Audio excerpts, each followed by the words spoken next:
बिस्मिल्लाहिर्रहमानिर्रहीम। You are welcome in my YouTube channel study with Sanjay sir. जैसे कि हम सिंध प्रोसेस कमीशन में जो एसएसटी की जॉब्स आई थी उनके सिलेबस के हवाले से आज डिस्कस करेंगे। देखें, एसएसटी को फर्दर दो कैटेगरी में डिवाइड किया गया, एक साइंस कैटेगरी और दूसरी जनरल कैटेगरी। तो आज हम जनरल कैटेगरी की बात कर रहे हैं। जनरल कैटेगरी में 5 सब्जेक्ट दिए गए हैं।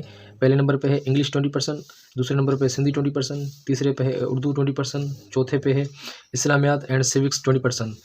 मुसलमान इस्लामियात कर सकता है और ऑप्शनल सिविक्स है, सिविक्स जो नॉन मुस्लिम्स हैं वो कर सकते हैं, इधर वो इस्लामियात भी कर सकते हैं।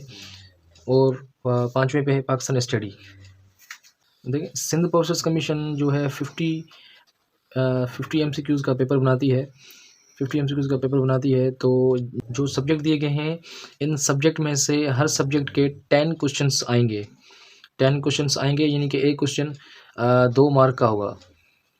ठीक है, 10 क्वेश्चन इंग्लिश के, 10 क्वेश्चन सिंधी के, 10 क्वेश्चन उर्दू के एंड 10 क्वेश्चन इस्लामियात के एंड 10 क्वेश्चन पाकिस्तान स्टडी के। तो मैं आपको आज बताऊंगा कि हमें इंग्लिश में क्या पढ़ना है, सिंधी में क्या पढ़ना है, उर्दू में क्या पढ़ना है, इस्लामियात में क्या पढ़ना है। पहले नंबर पे है इंग्लिश 20%। देखें, हर पेपर में BPS 5 से लेकर से 17 तक जो भी पेपर एग्जाम्स होते हैं उनमें से एंटोनिम्स और सिनोनिम्स का कॉन्सेप्ट तो है ही है। तो आपको एंटोनिम्स सिनोनिम्स ये बिल्कुल याद करने हैं, रटने हैं बिल्कुल। बस सिर्फ आपको देखें, जो सिंध प्रोसेस कमीशन जो लेक्चरशिप की टेस्ट लेती है ना, तो वो अपने सिनोनिम्स एंटोनिम्स वहीं से लेती है, जिनके तकरीबन वो 500 सिनोनिम्स एंटोनिम्स होते हैं। वो हर पेपर में रिवाइज करते रहते हैं, तो आप उनको देख लीजिएगा। और तीसरे नंबर पे है वन वर्ड सब्स्टिट्यूशंस एंड चौथे नंबर पे है analogy and preposition, spelling of words, error detection, direct indirect, grammar में हमारे सभी आ जाते हैं, पार्ट्स ऑफ स्पीच। और दूसरे नंबर पे है पाकिस्तान स्टडी। देखिए, पाकिस्तान स्टडी हमें सिलेबस में हमें ज़ाहिर किया गया है कि पाकिस्तान स्टडी, देखिए पाकिस्तान स्टडी तब स्टार्ट होती है जब 1947 के बाद जो भी अमेंडमेंट्स हुई हैं, जो भी इवेंट्स हुए हैं, जो भी काम हुए हैं, जो भी डेवलपमेंट्स हुई हैं, हम उनको देखेंगे, उनको पढ़ेंगे। देखिए, पहले नंबर पे है डैम्स ऑफ पाकिस्तान, हमें देखने हैं कितने डैम्स हैं, कहाँ पे हैं और किसने तमीरात करे थे, किसकी हुकूमत में तमीरात हुए थे, किसकी बजट कितनी थी। ठीक है, उसके बाद कॉन्स्टिट्यूशंस डेवलपमेंट्स देखेंगे, कितने कॉन्स्टिट्यूशंस आए उनको पढ़ेंगे और उनके आर्टिकल्स को देखेंगे। उसके बाद नेबरिंग कंट्रीज़ देखेंगे।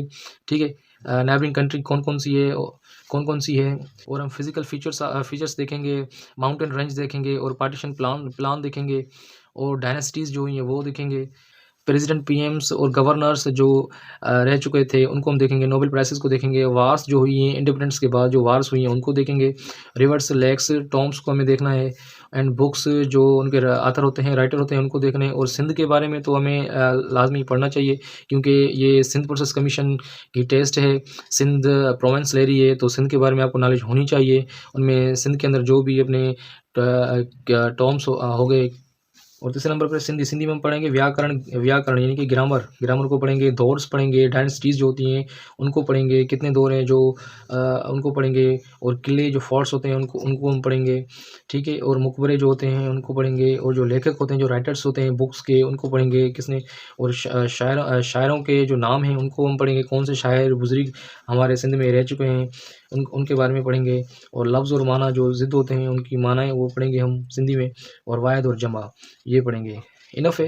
10% देखें, सिर्फ 10 क्वेश्चन सिंध प्रोसेस कमीशन देगी आपको इनमें से इनमें से इन टॉपिक्स में से ग्रिप होगी तो इंशाल्लाह आप टेस्ट को इजीली क्रैक कर सकते हैं। और चौथे नंबर पे है उर्दू 20%। उर्दू में हम कवायद को देखेंगे, सर्फ और नहू को देखेंगे, ग्रामर को देखेंगे, ग्रामर में सभी आ गया।